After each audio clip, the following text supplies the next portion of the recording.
Group 1 முதன்மை தேர்வு paper 3 general studies paper 2 இந்த கேட்கப்பட்ட வினாக்கள் குறித்து பார்ப்போம். குவாலிட்டியில் 10 மார்க்கில் ஃபஸ்ட் கொஸ்டின் என்னன்னா சர்க்காரியா கமிஷன் அதனுடைய பரிந்துரைகளை எழுதுக அப்படின்னு சொல்லி கேட்டிருந்தாங்க. அடுத்த கொஸ்டின் முதலாவது நிர்வாக சீர்திருத்த ஆணையம் அதனுடைய பரிந்துரைகள் கேட்டிருந்தாங்க.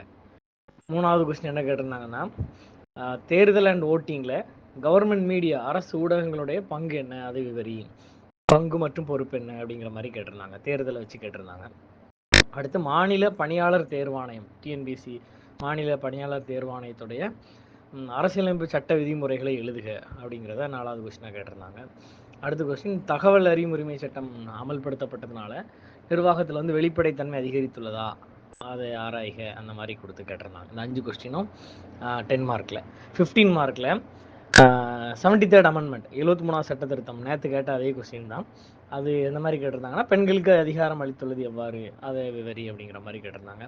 பட்ஜெட் மேக்கிங் பட்ஜெட் அரசு வரவு செலவு அறிக்கை உருவாக்கும் வழிமுறைகளை விவரி, பட்ஜெட் மேக்கிங் கான்செப்ட் என்ன அப்படிங்கிறத கேட்டிருந்தாங்க. அடுத்து இதுலேயும் இன்னொரு எலெக்ஷன் சார்ந்த கொஸ்டின் இருந்து, எலெக்ஷன் கமிஷன் வந்துட்டு நியாயமான சுதந்திரமான தேர்தல் நடத்துறதுக்கு ஆதாரம் வந்து எலெக்ஷன் கமிஷன் தான் அப்படிங்கிறத ப்ரூஃப் பண்ணு அப்படிங்கிற மாதிரி கேட்டிருந்தாங்க. அடுத்தது டிபிஎஸ்பி அரசு வழிகாட்டு நெறிமுறைகள் வந்து எப்படி சமூக பொருளாதார ரீதியாக மக்களாட்சியை வலுப்படுத்துகிறது அப்படிங்கிற மாதிரி கேட்டிருந்தாங்க. டிபிஎஸ்பிலேருந்து ஒரு கொஸ்டின் கேட்டிருந்தாங்க. 5வது கொஸ்டின் என்ன கேட்டிருந்தாங்கன்னா டிஜிட்டல் இந்தியாவில் ஆர்டிஃபிஷியல் இன்டெலிஜென்ஸ் செயற்கை நுண்ணறிவு வந்துட்டு என்ன மாதிரி பயனுள்ளதாக இருக்குது, அதன் பயன்களை விவரி. இதுதான் 5வது கேட்ட கொஸ்டின் 15 மார்க்கில். அடுத்தது சயின்ஸ் அண்ட் டெக் பார்த்தீங்கன்னா போன்சாய் காடுகள், போன்சாய் அந்த பிளான்டேஷன் போன்சாய் முறை அது விவரி அப்படிங்கிறத கேட்டிருந்தாங்க. அதனுடைய தொழில்நுட்பங்கள் என்ன, அந்த வழிமுறைகள் என்ன அப்படிங்கிறத கேட்டிருந்தாங்க போன்சாய். ஸோ இது நமக்கு இன்ஸ்டியூட்டில் கனிமுருகன் சார் நமக்கு சொன்ன கொஸ்டின் தான் போன்சாய் அப்படிங்கிறது. அதே மாதிரி 2வது கொஸ்டின் 2 பார்ட்டாக இருந்தது. ஆன்டிசெப்டிக் ஒரு பார்ட்டும் தொற்று நீக்கி ஆமாம் நச்சு எதிர்ப்பு ஆன்டிசெப்டிக்கும் பியில் வந்துட்டு தொற்று நீக்கம் அந்த இதையும் கேட்டிருந்தாங்க. 3வது கொஸ்டின் கொஞ்சம் ஐடி ஃபீல்டில் இருந்தது. ஆர்ஐபி புரோட்டோகால் ஆமாம் அது கேட்டிருந்தாங்க.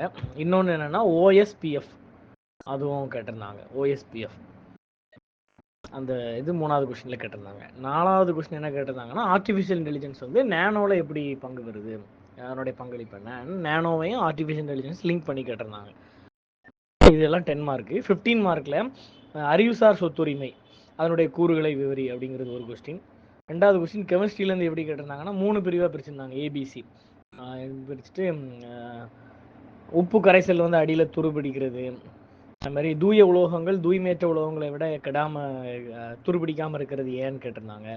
அதே மாதிரி வெள்ளி முலாம் பூசுறது, இந்த மாதிரி 3 பிரிவாக துருப்பிடித்தல், உப்பு கரைசல், அடுத்தது வெள்ளி முலாம், இந்த 3 அது மாதிரி பிரித்து ஏபிசின்னு கேட்டிருந்தாங்க. 5 மார்க்காக எடுத்து கேட்டிருந்தாங்க.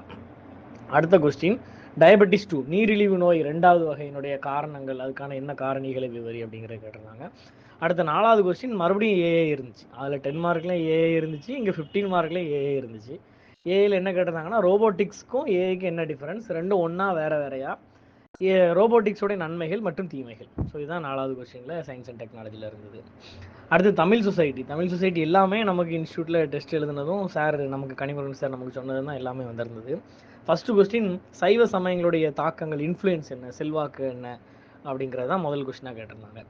2வது கொஸ்டின் என்னென்னா நாடகங்கள் வந்து 20ஆம் நூற்றாண்டில் எப்படி சமூக அரசியலில் தாக்கத்தை ஏற்படுத்தியது வந்து நாடக கலையை வச்சு கேட்டிருந்தாங்க. 3வது கொஸ்டின் தமிழ் இலக்கியங்கள் வந்து சினிமா துறையில் எவ்வாறு பங்களிப்பு செய்துள்ளன அப்படின்னு தமிழ் லிட்ரேச்சரை சினிமாவை லிங்க் பண்ணி கேட்டிருந்தாங்க.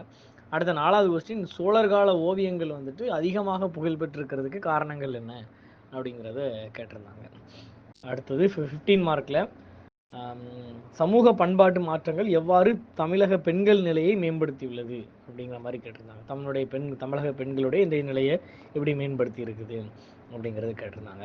2வது கொஸ்டின் வந்துட்டு சங்ககால தமிழ் மக்களுடைய பண்பாடு கலாச்சாரம் அந்த கொஸ்டினை கேட்டிருந்தாங்க. 3வது கொஸ்டின் வந்துட்டு திராவிட இயக்கங்களுடைய சமூக நலத்துறையினுடைய திட்டங்களை விவரி அப்படின்னு சொல்லி கேட்டிருந்தாங்க. இதுவும் கிட்டத்தட்ட நேற்றுக்கு அந்த சோசியல் வெல்ஃபேர் ஸ்கீம்ஸ் மாதிரி தான் இருந்தது. சமூக நலத்திட்டங்களை இன்னைக்கு கேட்டிருந்தாங்க, திராவிட இயக்கங்களுடைய சமூக நலத்திட்டங்கள். 4வது கற்கால தமிழ் மக்களின் வாழ்க்கை முறைகளை விவரி அப்படின்னு சொல்லிட்டு கற்காலத்திலேருந்து கேட்டிருந்தாங்க. ஸோ இந்த நாளும் 15 மார்க்கில் கேட்டிருந்தாங்க. ஸோ பெரும்பாலான கொஸ்டின்ஸ் நம்ம இன்ஸ்டியூட்லேருந்து டெஸ்ட் வச்சதில் நம்ம எழுதுகிற மாதிரி தான் இருந்தது. தேங்க்யூ. சுரேஷ் IAS அகாடமி, வெற்றியின் முகவரி.